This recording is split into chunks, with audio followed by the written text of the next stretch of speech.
Hello students, welcome to EPG Pathshala. I am Dr. Rajiv Jain from Jivaji University, Gwalior.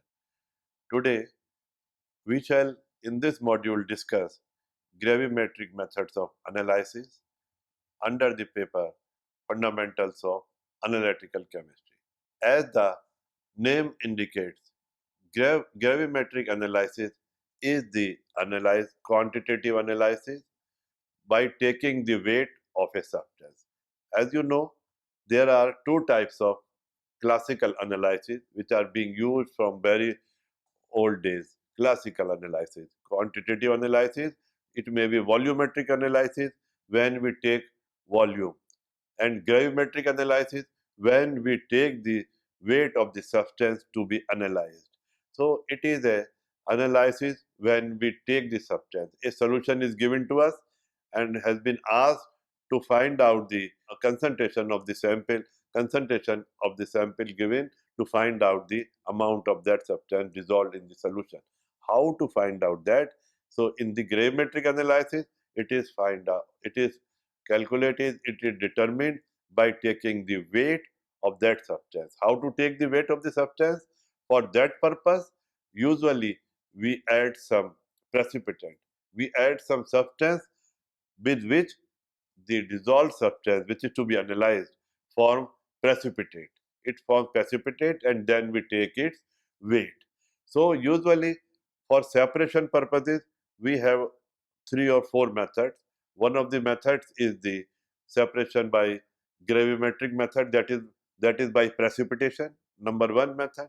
Number two method may be by chromatographic methods, chromatography and extraction methods. By solvent extraction or solid phase extraction, we do separations and get the product, separated product. Or another method is electroanalytical methods are there for the separation. But here in gravimetric methods, we add something, we add some solvent, we add some chemical, we add some substance, and we precipitate this compound and calculate it. For example, if I have been asked to find out the concentration of silver, silver in the given solution, then how I can find out? By taking the weight quantitatively by using gravimetric method. For that purpose, I have to add certain things with which it forms a solid precipitate like silver chloride or any other thing. It forms a solid precipitate. If nickel is there, then it should form nickel dimethyl glyoxime. I will add dimethyl glyoxime and it will form a precipitate of nickel dimethyl glyoxime.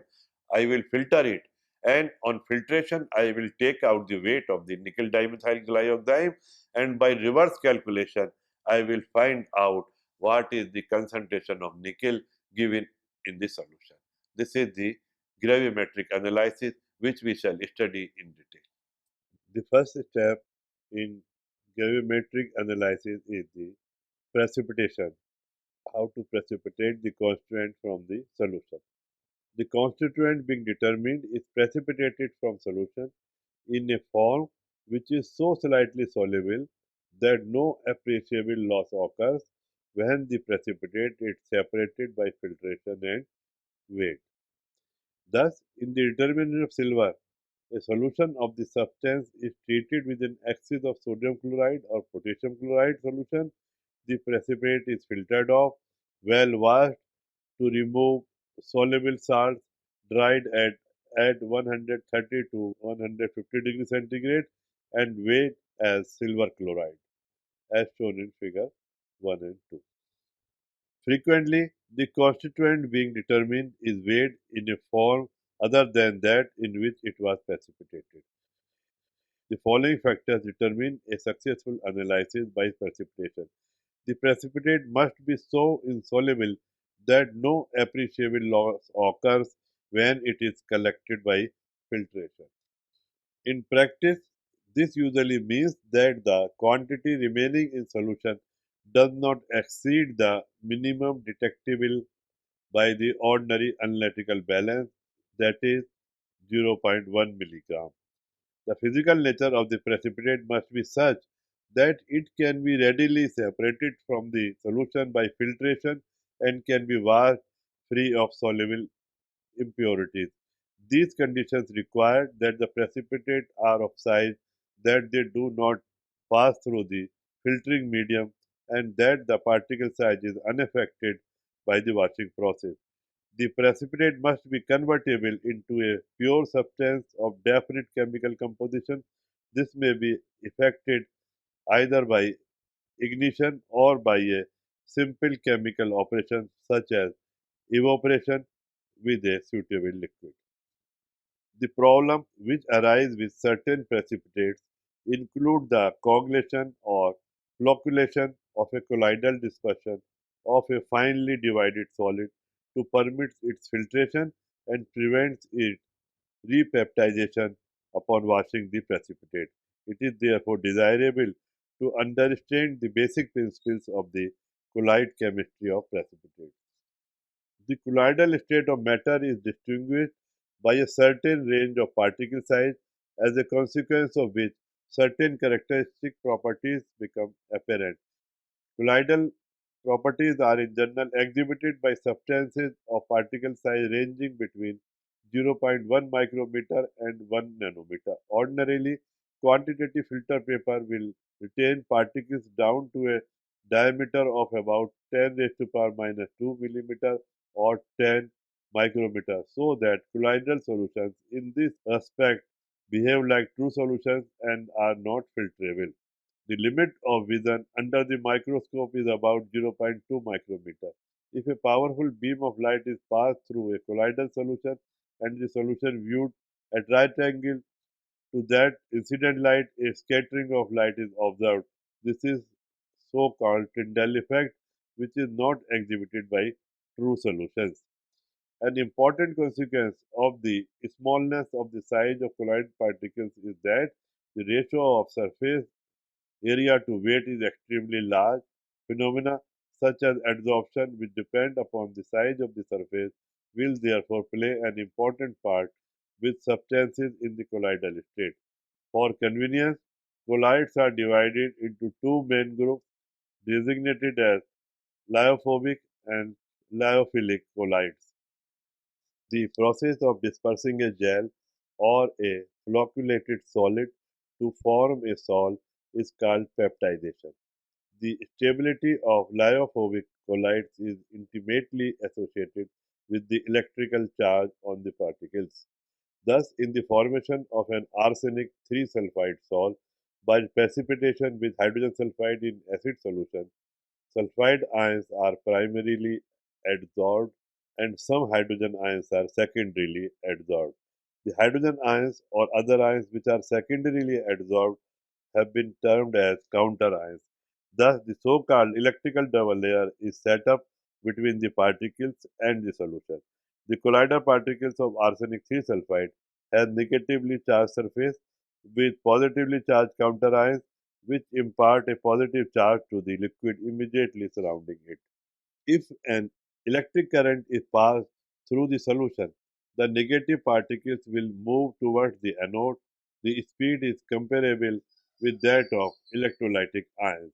The electrical conductivity of a sol, however, quite low because the number of current carrying particles is small compared with that in a solution of an electrolyte at an appreciable concentration. The large charge carried by the colloid particles is not sufficient to compensate for their smaller number. If the electrical double layer is destroyed, the sol is no longer stable and the particles will flocculate, thereby reducing the large surface area. Thus, if barium chloride solution is added, barium ions are preferentially adsorbed by the particles, the charge distribution on the surface is disturbed, and the particles flocculate.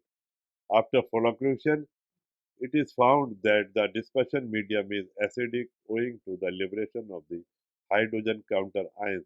It appears that ions of opposite charge to those primarily adsorbed on the surface are necessary for coagulation. The minimum amount of electrolyte necessary to cause flocculation of the colloid is called the flocculation or coagulation value.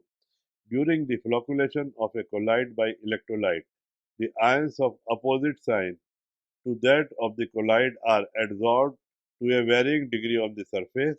The higher the charge of the ion, the more strongly is it adsorbed. In all cases, the precipitate will be contaminated by surface adsorption.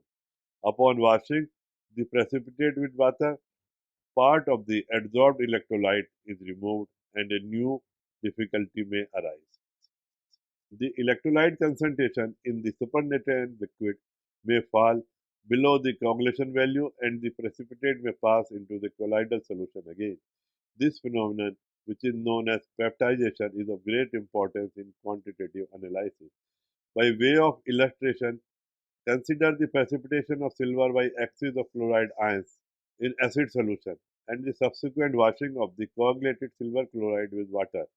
The adsorbed hydrogen ions will be removed by washing process and a portion of the precipitate may pass through the filter. If, however, washing is carried out with dilute nitric acid, no peptidation occurs. For this reason, precipitates are always washed with a suitable solution of an electrolyte which does not interfere with the subsequent steps in the determination. During the process of precipitate formation in gravimetric analysis, while adding precipitant, it is very important to keep in mind that we should avoid the stage of supersaturation because it may particle size and depending upon the various things, it may hinder the process of precipitation. So for that purpose, we should do something that use super saturation is avoided. How to avoid it? Generally, precipitation should be carried out in hot solutions from and the solution should be homogeneous from which precipitation is taking place. In which precipitation is taking place, a hot solution of homogeneous solution is taken from which precipitation is to be taken place and precipitant is added and during the stage of precipitation that solution should be stirred, should be smoothly stirred so that a bigger particle size is obtained. When a precipitate separates from a solution, it is not always perfectly pure. It may contain varying amounts of impurities dependent upon the nature of the precipitate and the conditions of precipitation.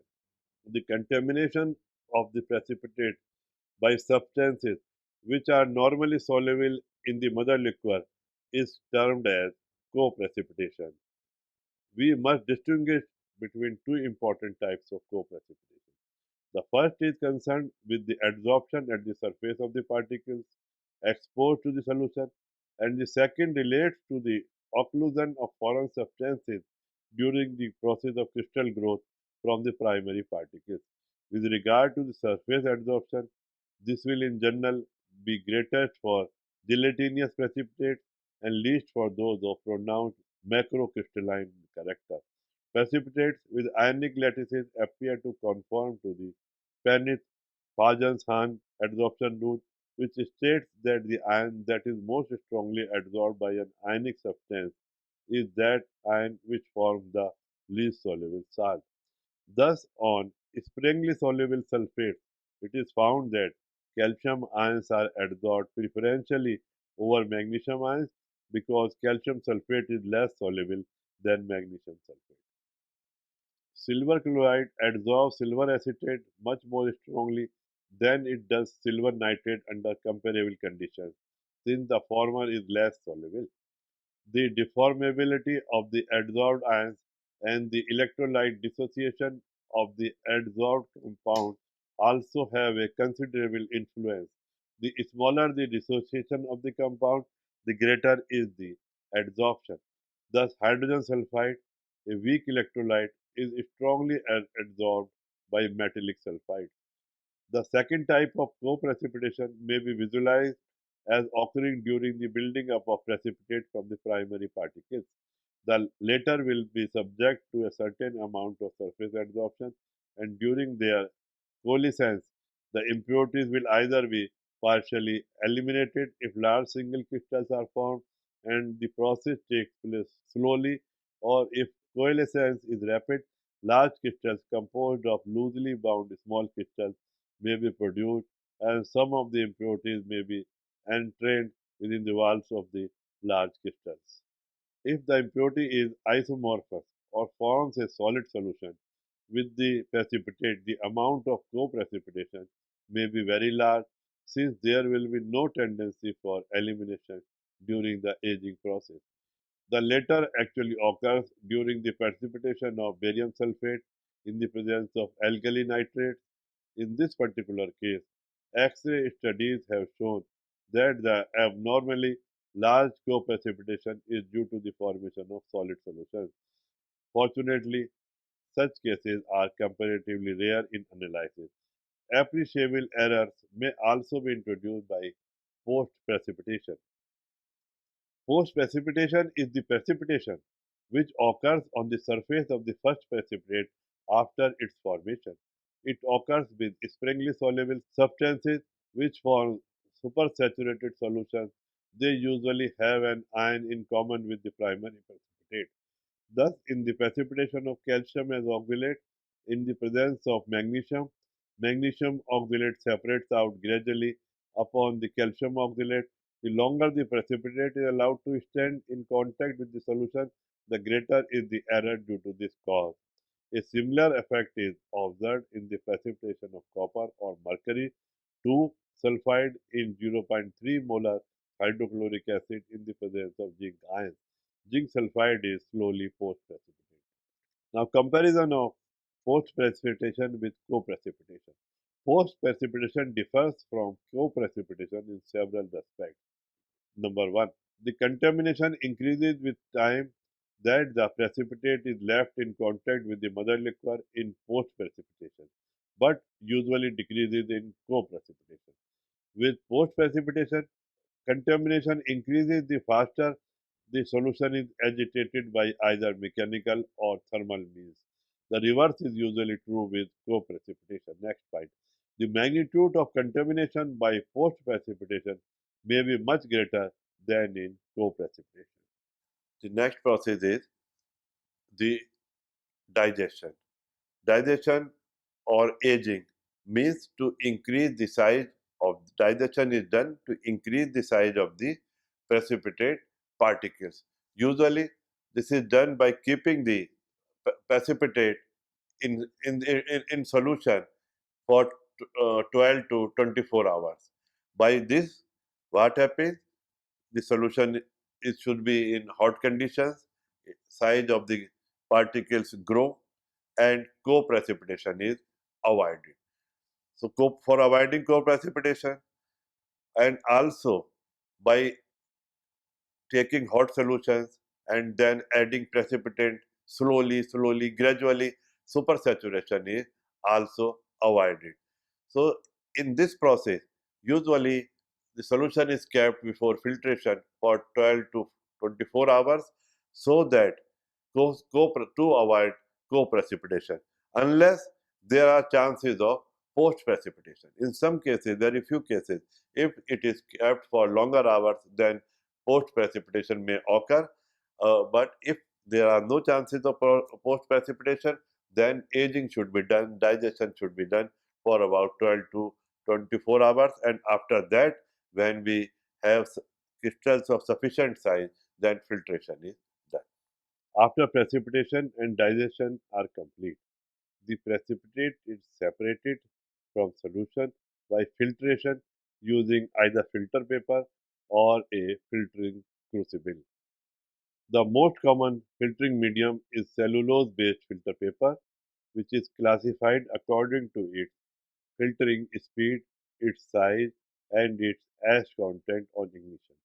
Filtering speed is a function of the paper's pore size, which determines the particle size retained by the filter. Filter paper is rated as fast, medium, and slow. The proper choice of filtering speed is important.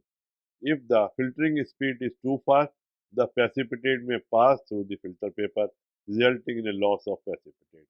On the other hand, the filter paper can become clogged when using a filter paper that is too slow. Filter paper is hygroscopic and is not easily dried to a constant wet.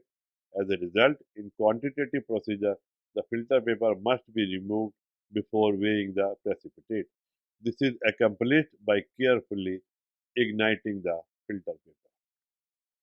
After ignition, a residue of non-combustible inorganic ash remains that contributes a positive determinant error to the precipitate's final mass. For quantitative analytical procedures, a low ash filter paper must be used.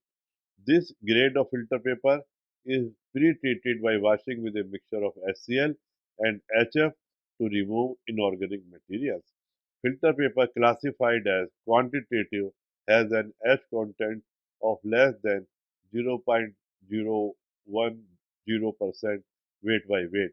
Qualitative filter paper typically has a maximum ash content of 0.06% weight by weight. Filtering is accomplished by folding the filter paper into a cone, which is then placed in a long stem funnel as shown in figure 4.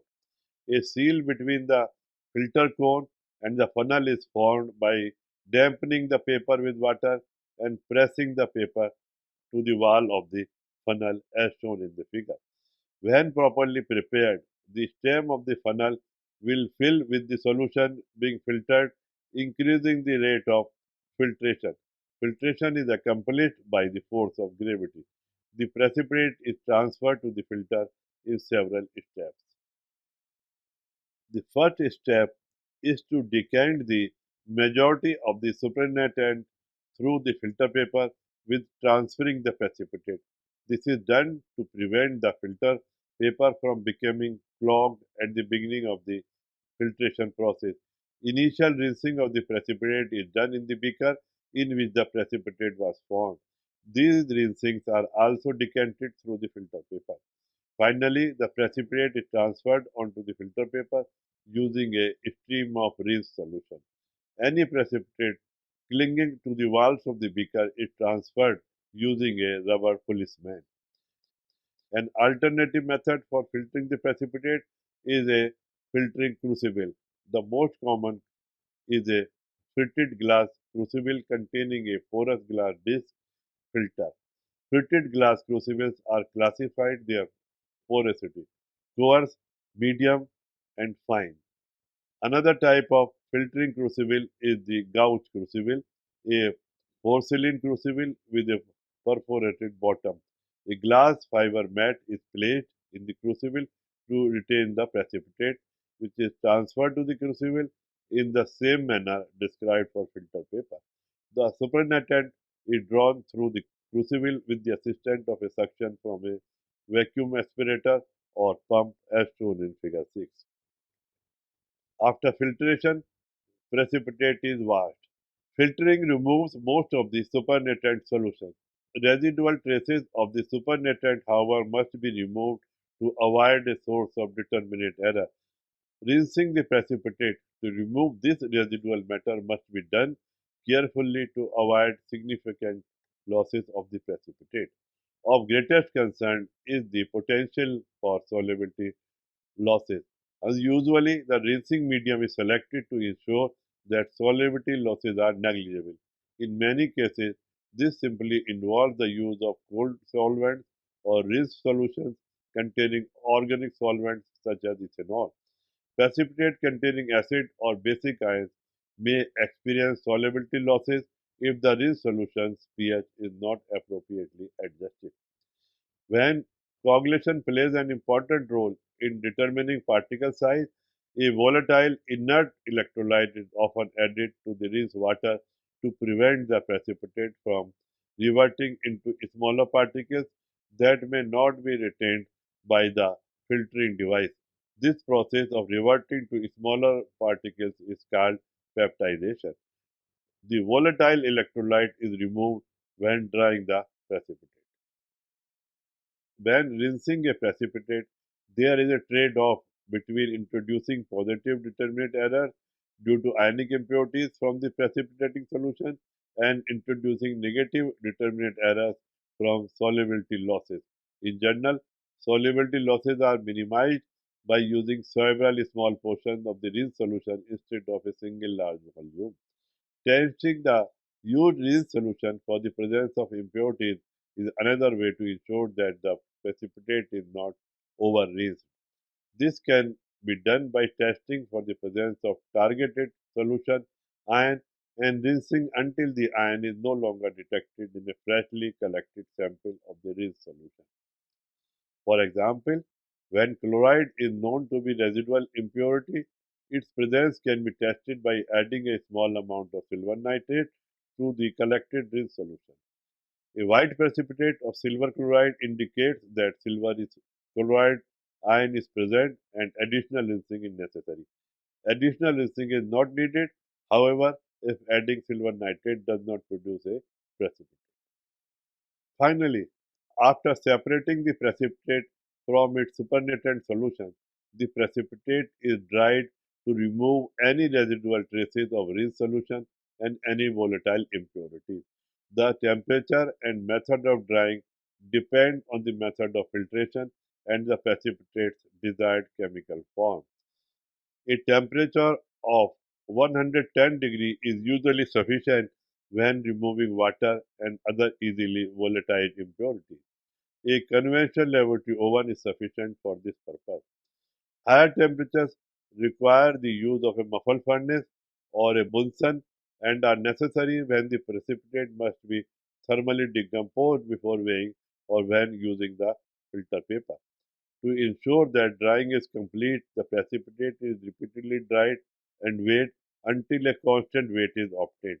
Filter paper's ability to absorb moisture makes its removal necessary before weighing the precipitate. This is accomplished by folding the filter paper over the precipitate and transferring both the filter paper and the precipitate to a porcelain or platinum crucible. Gentle heating is used to first dry and then to char the filter paper. Once the paper begins to char, the temperature is slowly increased. Although the paper will often show traces of smoke, it is not allowed to catch fire as any precipitate retained by soot particles will be lost. After the paper is completely charred, the temperature is slowly raised to a higher temperature. At this stage, any carbon left after charring is oxidized to carbon dioxide. Fitted glass crucibles cannot withstand high temperatures and therefore should only be dried in an oven at temperature below 200 degrees centigrade. The glass fiber mats used in gauge crucibles can be heated to a maximum temperature of approximately 500 degrees centigrade. The quantitative application of precipitation gravimetry, which is based on a conservation of mass, requires that the final precipitate have a well-defined composition. Precipitates containing volatile ions or substantial amounts of hydrated water are usually dried at temperature that is sufficient to completely remove the volatile species. For example, one standard gravimetric method for the determination of magnesium involves the precipitation of magnesium ammonium phosphate into six molecules of water. Unfortunately, this precipitate is difficult to dry at lower temperature without losing an inconsistent amount of hydrated water and ammonia. Instead, the precipitate is dried at temperatures above 1000 degree centigrade where it decomposes to magnesium pyrophosphate. Quantitative calculations. In precipitation gravimetry, the relationship between the analyte and the precipitate is determined by the stoichiometry of the relevant reactions. Precipitation gravimetry can also be applied to the identification of inorganic. Although not in common use, precipitation gravimetry still provides a reliable means for assessing the accuracy of other methods of analysis or for verifying the composition of standard reference materials. And this can be done with inorganic analysis and in organic analysis. The most important precipitants for inorganic cations are chromate, halides, hydroxide, oxalate, sulfate, sulfide, and phosphate. Many inorganic anions can be determined using the same reactions by reversing the analyte and the precipitate. Several organic functional groups or heteroatoms can be determined using gravimetric precipitation methods. The scale of operation for gravimetry is governed by the sensitivity of the balance and the availability of sample. To achieve an accuracy of 0.1% using an analytical balance with a sensitivity of plus minus zero point 0.1 milligram, the precipitate must weigh at least 100 milligram. As a consequence, precipitation gravimetry is usually limited to major or minor analytes and macro or meso samples.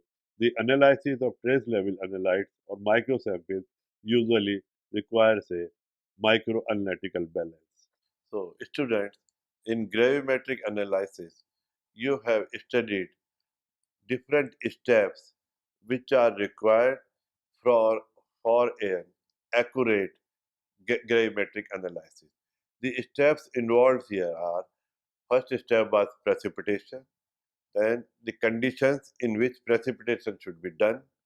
After precipitation, the digestion process, how to increase the size of the particles in the precipitate, how to avoid formation of colloidal solution, how to avoid that particles go into the colloidal state. All these things, how to avoid supersaturation, how to avoid co-precipitation, post-precipitation, how to take all the precautions so that your only substance which is precipitated is free from impurities, how to remove different types of impurities by washings, how to do washing of the precipitate after filtration, how to transfer your solution containing precipitate into the funnel, how to put filter paper in the funnel, how to transfer it, how to, with the help of policemen, to take out the last particle of the precipitate and put it into the funnel. Then, how to take out the precipitate along with filter paper and then put it into the crucible, how to burn it, how to combust it, how to ignite it, and ignition should be such a condition that there should be no black carbon particle. Every carbon particle should be burned in the form of and release carbon dioxide gas therein. And if it is a gauge crucible, then it is put precipitate is put in the gauge crucible. It is washed with the proper solvent, and the solvent should be such which should dissolve the minimum amount of the precipitate. Almost it should be precipitate should be insoluble in the solvent which is being used for washing purposes. After that, it should be put in the desiccator to dry and to remove water there, and then to take out from the oven and immediately put into the desiccator, that there should be no absorption of water vapor. It is weight of crucible is taken again and again until we get a constant weight. Then, by subtracting the weight of the crucible from the crucible plus precipitate weight, we find out the weight of the precipitate, either from the silica crucible in which you have precipitate has ignited, or from the gauge crucible. And then, by back calculation, we find out the exact weight of the substance to be analyzed. And this is overall all the steps involved in gravimetric analysis.